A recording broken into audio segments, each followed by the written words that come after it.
PAX Prime!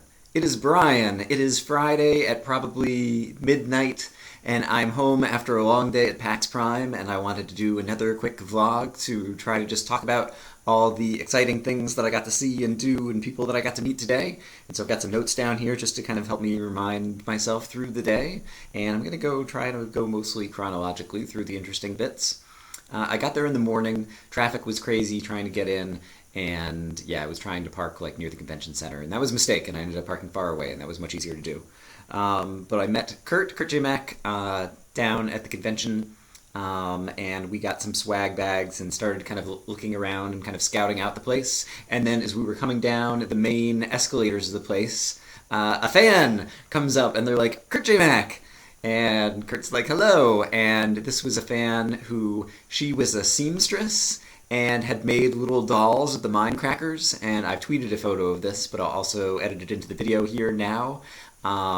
And yeah, just had these cute little dolls that she was giving out to the mine crackers, and that was awesome. And so it didn't get very long before like Kurt got spotted in a crowd, and so that was cool.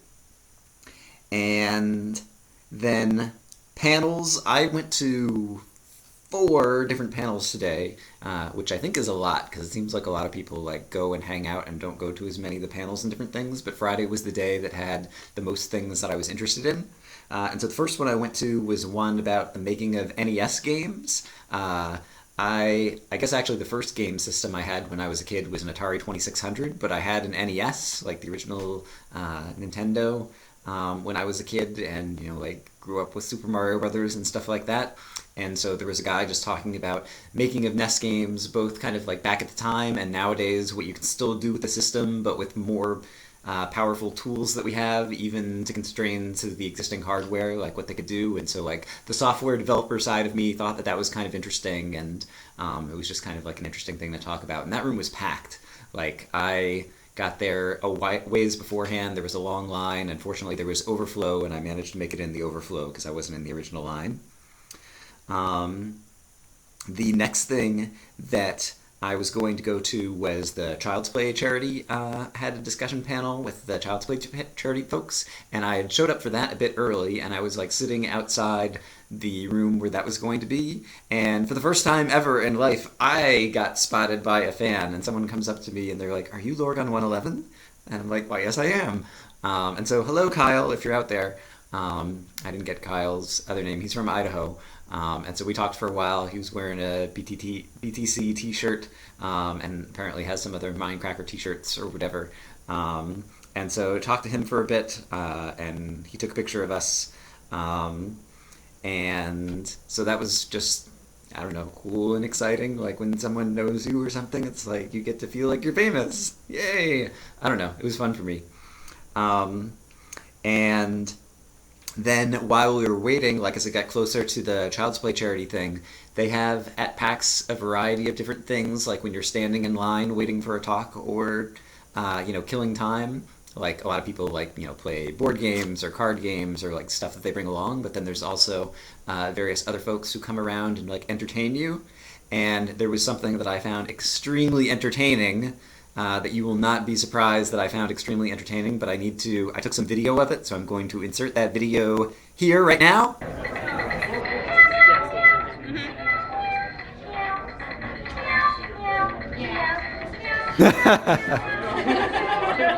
You got it!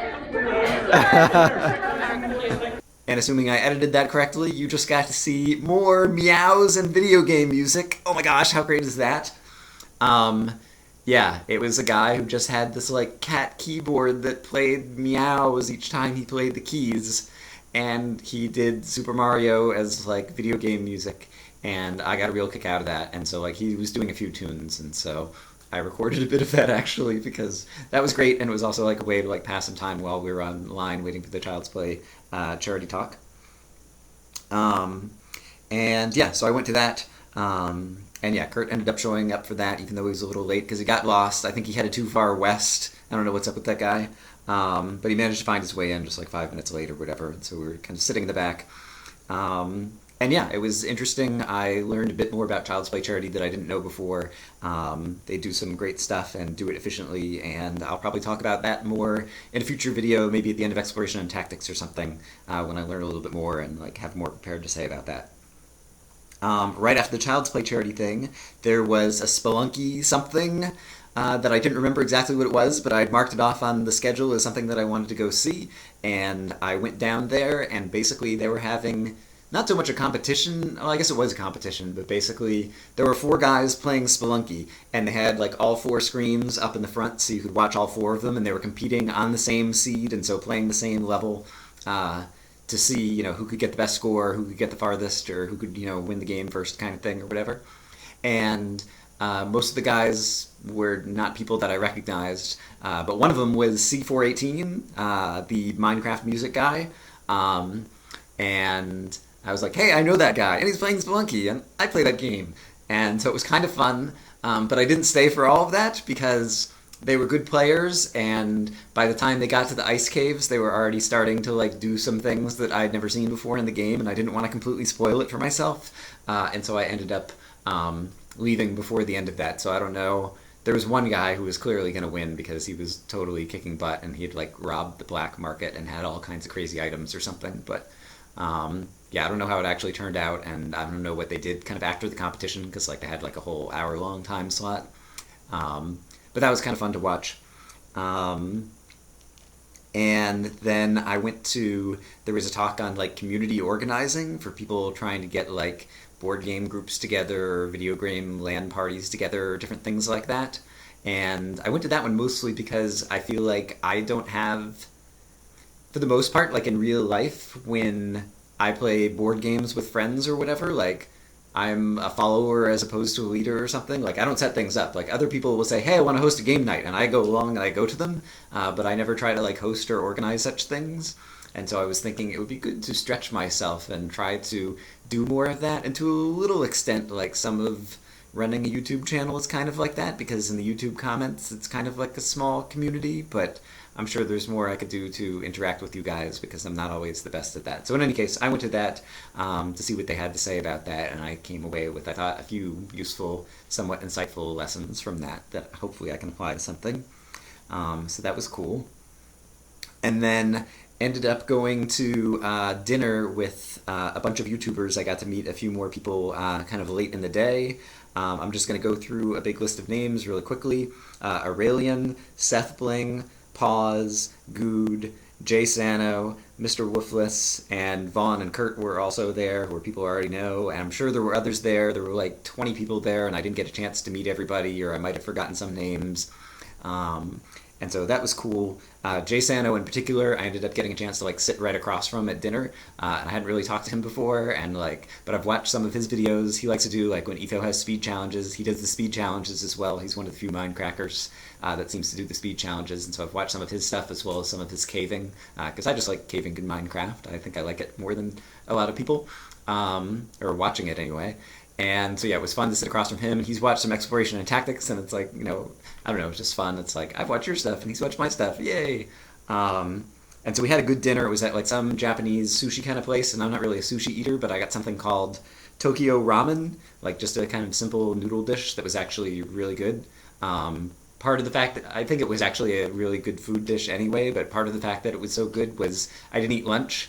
I was going around to all these panels all day or whatever, and so fortunately I packed snacks. I had a backpack that I was taking around or whatever, and so like I had like a granola bar and some trail mix that I was kind of munching on throughout the day. But I'm not a breakfast eater, which probably isn't a good thing or whatever, but like I'm never hungry in the morning, and I don't like to eat breakfast, and so other than kind of like nibbling throughout the day before dinner time, like I hadn't really had a meal. So it was good to get food in me.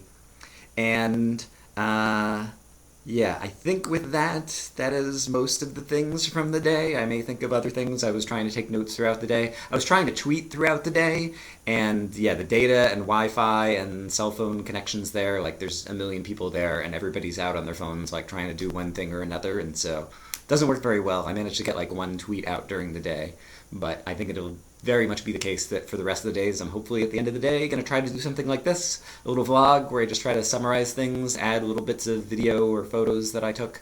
I really, honestly, I didn't take many videos and photos today, so maybe in future days I'll try to do that. There's going to be fewer panels that I want to see on the next days, and so maybe I'll spend more time hanging out with some of the guys and taking some photos and video and different things of that.